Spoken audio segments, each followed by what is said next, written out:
بسم اللہ الرحمن الرحیم۔ السلام علیکم معزز ناظرین کرام، آج کے اس ویڈیو میں ہم بیت المقدس کی ہسٹری کے بارے میں آپ دوستوں سے کچھ معلومات شیئر کریں گے۔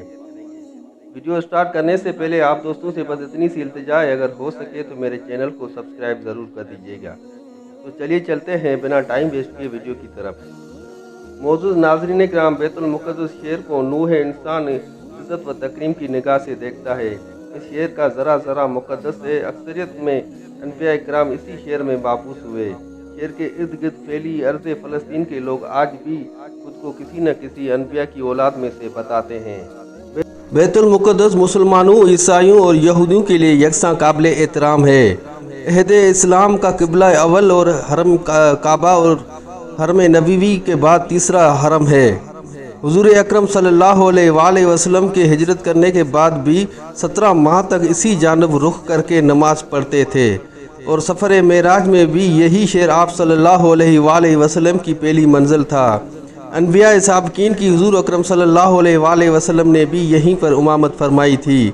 اسی شہر میں حضرت داؤد علیہ السلام کا مزار بھی ہے۔ ناظرین کرام، یہ شہر ڈلوان پہاڑ پر واقع ہے، جو کہ جزائر کی زرخیز زمین سے لے کر ادومیہ یعنی کہ اقوا تک پھیلا ہوا ہے۔ یہ ایک جزیرے کی طرح ہے اور پہاڑوں کے درمیان گرا ہوا ہے۔ بیت المقدس شہر کے بارے میں مورخین کا خیال ہے کہ یہ شہر صدیوں پرانا ہے۔ اس شہر نے کبھی قدرتی تو کبھی انسان کے ہاتھوں سے کئی تکالیف برداشت کیں۔ اس شہر مقدس کے بارے میں کہا جاتا ہے کہ کئی بار اس شہر میں اس قدر شدید زلزلہ آئے کہ اس شہر کو کھنڈرات میں بدل کر رکھ دیا۔ کبھی لوگوں کے ہاتھوں یہ شہر اجڑا تو کبھی قدرت کے قہر سے۔ تقریباً 18 بار اس شہر کو تعمیر نو کر کے دوبارہ آباد کیا گیا۔ اور ناظرین کرام، کہا جاتا ہے کہ رومن اور بابل بادشاہ وقت کے دور میں بھی اسی شہر کے اوپر چڑھائی کر کے اسے شدید نقصان پہنچایا گیا تھا۔ بیت المقدس پر مذہب کی تبدیلی کے 6 ادوار گزرے ہیں۔ ایک وقت ایسا بھی آیا کہ اس زمین کو برابر ہموار کر دیا گیا تھا، گلی کوچے اور عمارتیں تباہ اور اس کے باشندوں کو قتل کر دیا گیا تھا، اور جو باقی زندہ بچے تھے ان کو جلا وطن کر دیا گیا۔ ناظرین کرام، حضرت زکریا علیہ السلام بھی بیت المقدس میں ہی پیدا ہوئے۔ وہ حضرت سلیمان علیہ السلام کی اولاد میں سے تھے۔ مورخین لکھتے ہیں کہ انبیاء سابقین کی شریعت میں عبادت کا ایک طریقہ یہ بھی تھا کہ وہ لوگ اپنی اولاد میں سے کسی ایک بچے کو اللہ کے لیے مخصوص کر دیتے تھے، اور اس بچے سے دنیاوی کوئی بھی کام نہ لیتے تھے۔ بنی اسرائیل میں عمران نامی ایک شخص رہتا تھا۔ وہ بڑا عابد اور عبادت گزار تھا۔ اس کی بیوی حسنہ ایک پارسا اور عابدہ خاتون تھی۔ وہ دونوں میاں بیوی اپنی نیکی اور ایمانداری کے سبب بنی اسرائیل میں مقبول تھے۔ عمران اور حسنہ دونوں کا تعلق حضرت داؤد علیہ السلام کی نسل سے تھا۔ ان کی کوئی بھی اولاد نہ تھی۔ حسنہ کو اولاد کی بڑی خواہش تھی، مگر ابھی تک اس کی یہ خواہش پوری نہ ہوئی تھی۔ ایک دن ایسا بھی ہوا کہ اس کی قبولیت کی گھڑی میں اس کی دعا قبول ہو گئی۔ ہوا کچھ یوں کہ حسنہ ایک دن اپنے گھر کے صحن میں بیٹھی ہوئی تھی کہ اس کی نظر ایک پرندے پہ پڑی۔ وہ پرندہ اپنے بچے کو بلا رہا تھا۔ یہ دیکھ کر حسنہ کے دل سے بھی ایک آہ نکلی، اور اس نے دونوں ہاتھ پھیلا کر اللہ پاک سے یہ عرض کی کہ میرے پروردگار، تو نے اس پرندے کو اولاد سے محروم نہیں کیا، مجھے بھی اولاد سے محروم نہ رکھنا، اور اولاد دے تاکہ وہ میرے دل کا سرور بنے۔